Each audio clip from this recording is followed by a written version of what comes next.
नमस्कार। आज बात करेंगे बंदर और मगरमच्छ की उस मशहूर कहानी की। एक ऐसी कहानी जो हमें बुद्धि और धोखे के बारे में बहुत कुछ सिखाती है।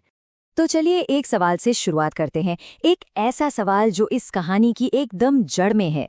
क्या सच्ची दोस्ती के पर्दे के पीछे कोई गहरा काला राज भी छिपा हो सकता है?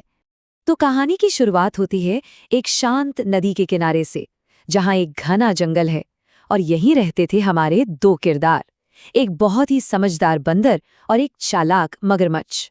अब देखिए, ये दोनों बंदर और मगरमच्छ थे तो बिल्कुल अलग अलग दुनिया के, एक पेड़ पर तो दूसरा पानी में। फिर भी उनमें गहरी दोस्ती हो गई। मतलब बाहर से तो यही लगता था कि इनकी दोस्ती बड़ी पक्की है, लेकिन जैसा कि अक्सर कहानियों में होता है, इस दोस्ती पर एक साया पड़ने वाला था। एक साजिश का जाल बुना जा रहा था और इसकी वजह थी लालच। और ये सारा फसाद शुरू होता है मगरमच्छ की पत्नी की एक अजीब, बल्कि कहूँ तो एक बहुत ही भयानक ख्वाहिश से। अब अपनी पत्नी की जिद के आगे मगरमच्छ बेचारा मजबूर हो गया और उसने अपने ही दोस्त को धोखा देने का एक पूरा प्लान तैयार कर लिया। 4 हिस्सों में बटा हुआ एक खतरनाक प्लान।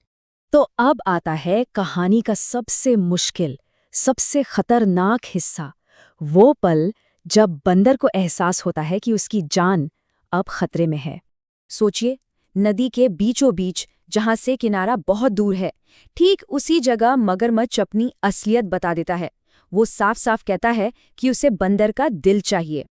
अब बंदर क्या करे? मौत सामने खड़ी है, भागने का कोई रास्ता नहीं। ऐसे में उसके पास बस एक ही हथियार बचता है, उसका तेज दिमाग।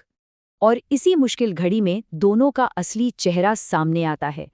एक तरफ है मगरमच्छ का लालच और उसका धोखा, और दूसरी तरफ है बंदर का ठंडा दिमाग और उसकी हाजिर जवाबी। और यहीं से कहानी एक नया मोड़ लेती है। ये वो मोड़ है जहां ताकत की नहीं, बल्कि अक्ल की लड़ाई शुरू होती है। बुद्धि का मुकाबला होता है धोखे से। देखने वाली बात यह है कि बंदर, वो घबराता बिल्कुल नहीं है। वो अपनी सूझबूझ का इस्तेमाल करता है। सूझबूझ मतलब मुश्किल में फंसने पर भी दिमाग को शांत रखकर फौरन कोई रास्ता निकाल लेना।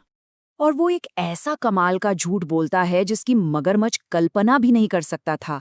वो कहता है, अरे दोस्त, तुमने पहले क्यों नहीं बताया? मैं तो अपना दिल पेड़ पर ही छोड़ आया हूँ। और वो बेवकूफ मगरमच्छ लालच में इतना अंधा हो चुका था कि उसे ये सीधी सी चाल भी समझ नहीं आई। वो फौरन वापस किनारे की तरफ चल पड़ता है। और बस जैसे ही किनारा आया, बंदर उछलकर पेड़ पर चढ़ गया। उसकी जान बच गई।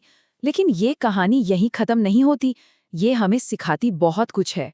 इस कहानी से कई बड़ी बातें सीखने को मिलती हैं। पहली, कि अक्ल बड़ी होती है, भैंस नहीं। दूसरी, कि मुश्किल चाहे कितनी भी बड़ी हो, शांत दिमाग से हल निकल ही आता है। और हाँ, ये भी कि असली पहचान मुश्किल वक्त में ही होती है। और आखिर में, कि किस पर भरोसा करना है, ये बहुत सोच समझ कर तय करना चाहिए। तो आखिर में ये कहानी हमें एक बड़े सवाल के साथ छोड़ जाती है कि असल शक्ति किस चीज में है, जिस्मानी ताकत में या फिर एक तेज तर्रार दिमाग में।